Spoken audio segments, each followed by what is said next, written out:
મિત્રો, અધિક માસ પુરુષોત્તમ માસમાં જે વૈધૃતિ યોગ આવે છે તેના વિશે આપણે આ વિડીયોમાં જાણીશું. જે વૈધૃતિ યોગના સ્વામિની દિતિ માતા છે, જે અસુરના માતા છે, અને ખાસ કરીને રુદ્રદેવની પૂજા, ભગવાન વિષ્ણુની પૂજા, શિવજીની પૂજા કરીને આ વૈધૃતિ યોગ કે જે અનિષ્ટકારી યોગ મનાય છે, અશુભ મનાય છે, તેમાં પણ શુભ ફળની પ્રાપ્તિ કેવી રીતે કરવી તે વિશે આપણે આ વિડીયોમાં જાણવાના છીએ અને વૈધૃતિ યોગના મુહૂર્ત વિશે પણ જાણીશું. જો આપને આ વિડીયો પસંદ આવે તો લાઈક કરજો, શેર કરજો. આપ આ ચેનલ પહેલી વખત જોઈ રહ્યા છો તો સબસ્ક્રાઈબ કરી લેજો, જેથી આવનારના વિડીયોની માહિતી આપ સુધી તુરંત પહોંચી શકે. ધન્યવાદ.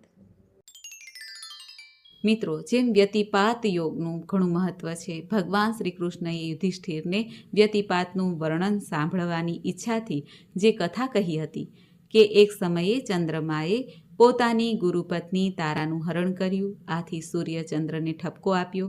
આથી ચંદ્રએ રોષે ભરાઈને ક્રોધ દ્રષ્ટિ કરી. સામે સૂર્યનારાયણે પણ ક્રોધ કર્યો. આમ બંનેના અરસપરસના ક્રોધથી જે દ્રષ્ટિપાત થયો તેનાથી એક મહાપુરુષ પ્રગટે છે, જેનું નામ વ્યતીત છે. તેને પૂજનાર મનુષ્ય પુત્રવાન, આયુષ્યવાન, ધનવાન અને આરોગ્યવાન થશે. તેમ માર્કંડેય મુનિએ યુધિષ્ઠિરને વ્યતિપાત વ્રતની કથા પણ કહેલી. તેવી જ રીતે પુરુષોત્તમ માસમાં વૈધૃતિ યોગ આવે છે, ત્યારે તે દિવસે કરેલા વ્રતમાં જે સ્નાન, દાન, યજ્ઞ આદિ વિધિપૂર્વક કરવામાં આવે તેના મનની તમામ ઈચ્છાઓ, આશાઓ પુરુષોત્તમ ભગવાન પૂર્ણ કરે છે. આમ જોઈએ તો વૈધૃતિ યોગ તે અશુભ માનવામાં આવે છે. ઋષિ કશ્યપના પત્ની અદિતિ કે જે દેવતાઓના માતા હતા અને દિતિ કે જેઓ અસુરોના માતા હતા, તે દિતિ આ વૈધૃતિ યોગના દેવતા છે. અસુરો અથવા રાક્ષસોના માતા આ દિતિથી સંબંધિત આ વૈધૃતિ યોગ બને છે, જેમાં 27 યોગ અને 27મો યોગ જ વૈધૃતિ યોગ છે. આ યોગમાં નવી શરૂઆત કરવી, શુભ આયોજન કરવું તે વ્યર્થ જાય છે. કહેવાય છે કે આ વૈધૃતિ યોગ લોકોના જીવનમાં બાધાઓ અને કઠિનાઈ લાવે છે અને બાધા પેદા પણ કરે છે. આ યોગ દરમિયાન કોઈ પણ શુભ કાર્ય કરવું વર્જિત મનાય છે. આ પરિણામે જ જીવનમાં અસફળતા, કઠિનાઈ, સ્વાસ્થ્ય સમસ્યા અને ધનની પણ સમસ્યા, ગરીબાઈ આવે છે. આમ આ વૈધૃતિ યોગ અશુભ માનવામાં આવે છે. હવે આપણે જાણી લઈએ વૈધૃતિ યોગ આ અધિક જ્યેષ્ઠ માસમાં ક્યારે પડે છે. વૈધૃતિ યોગનો પ્રારંભ થાય છે 6 જૂન 2026 લગભગ સવારે 10 વાગ્યાની આસપાસ. જે આ વૈધૃતિ યોગ સમાપ્ત થાય છે 7 જૂન 2026 સવારે 10 વાગ્યાની આસપાસ. આમ 10 વાગ્યાથી લઈને બીજા 10 વાગ્યા સુધી આ વૈધૃતિ યોગ પડે છે. આ યોગમાં કરેલ સ્નાન, દાન, જપનું ફળ 1 લાખ ગણું મનાય છે. વૈધૃતિ યોગ દરમિયાન સવારથી જ જે વૈધૃતિ યોગ આરંભ થાય છે ત્યારથી જ દાન, પુણ્ય, સ્નાન આદિ કરવાથી, જાપ યજ્ઞ કરવાથી તેનું શુભ પરિણામ આવે છે.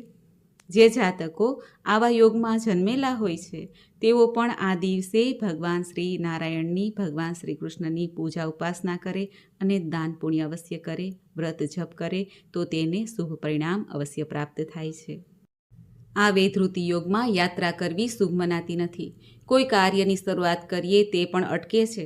માટે આ યોગમાં જો ઈશ્વરની આરાધના કરવામાં આવે, પૂજા ભક્તિ કરવામાં આવે તો લાભદાયી પરિણામ પ્રાપ્ત થઈ શકે છે.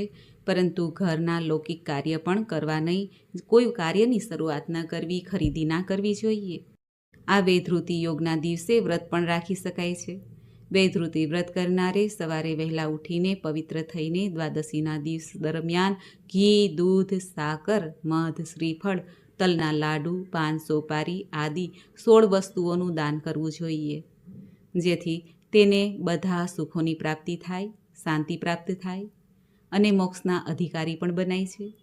સંતાન સુખની પ્રાપ્તિ અર્થે પણ આ વૈધૃતિ યોગનું વ્રત કરાય છે. માટે ખજૂર, કેળા, તલનું દાન બ્રાહ્મણોને કરવું જોઈએ. આ વ્રતથી બહેનોને અખંડ સૌભાગ્યની પ્રાપ્તિ થાય છે. વૈધૃતિ યોગ પ્રહલાદજીએ પણ કર્યું હતું. તેના પ્રભાવે કરીને તેને રાજ્ય પ્રાપ્તિ થઈ હતી. નારદ મુનિએ ઇન્દ્રદેવને પણ આ વ્રતનું મહાત્મ્ય સંભળાવેલું હતું. ઇન્દ્રદેવે પણ વ્રતદાનના પ્રભાવે ઇન્દ્રાસન પ્રાપ્ત કર્યું હતું. આ દિવસે ગાય માતાનું દાનનું પણ ઘણું મહત્ત્વ છે. જો કે અત્યારે સમય એવો છે કે ગાયનું દાન કરવું તે યોગ્ય મનાતું નથી. માટે ગાયની ચાંદીની મૂર્તિ છે, માટીની મૂર્તિ છે, તે મંદિરોમાં દાન કરી શકાય છે. કહેવાય છે કે વૈધૃતિ યોગ અને બારસ હોય ત્યારે ગાયનું દાન કરવામાં આવે.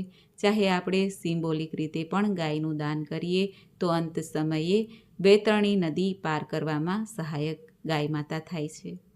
આ દિવસે જે પિતૃઓને પિંડદાન કરે છે, યજ્ઞ યાગાદી કરે છે, તેને પિતૃઓના આશીર્વાદ પ્રાપ્ત થાય છે. અને ઘીનું દાન કરવાથી પણ ભગવાન વિષ્ણુ પ્રસન્ન થાય છે. વસ્ત્રદાન આજના દિવસે જો કરવામાં આવે તો વૈકુંઠ ધામમાં વાસ થાય છે. કપૂરયુક્ત તાંબુલ અર્થાત પાનનું દાન કરવામાં આવે તો પૂર્વજોનો ઉદ્ધાર થાય છે. ભગવાનની સેવામાં પણ તાંબુલ ધરી શકાય છે. જેમ વ્યતિપાત યોગ છે તે જ રીતે વૈધૃતિ યોગનું પણ મહાત્મય છે. માતા દીતિની કે જે હિરણ્યાક્ષ અને હિરણ્યકશિપુના માતા હતા, તેમની પૂજાનો મહિમા છે. આ વૈધૃતિ યોગનું વ્રત જો બહેનો કરે તો તેમને વિધવાપણું આવતું નથી એવું પણ શાસ્ત્રમાં કહેવાનું છે. શ્રદ્ધાનો વિષય છે. ઈશ્વરની પ્રાર્થના પૂજા કરવાથી લાભ પ્રાપ્ત થાય તેવા આ યોગ છે, જેમાં આપણે ભગવાન પુરુષોત્તમની પૂજા કરીને આ પુરુષોત્તમ માસમાં લાવો લઈ શકીએ છીએ. આમ તો દર માસે વ્યતિપાત યોગ અને વૈધૃતિ યોગ આવે જ છે, પરંતુ આ પુરુષોત્તમ માસમાં આવેલ વ્યતિપાત યોગ અને વૈધૃતિ યોગ બંનેનું ઘણું મહત્ત્વ છે. મિત્રો, મને આશા છે કે આપને આ વિડીયો જરૂર પસંદ આવ્યો હશે.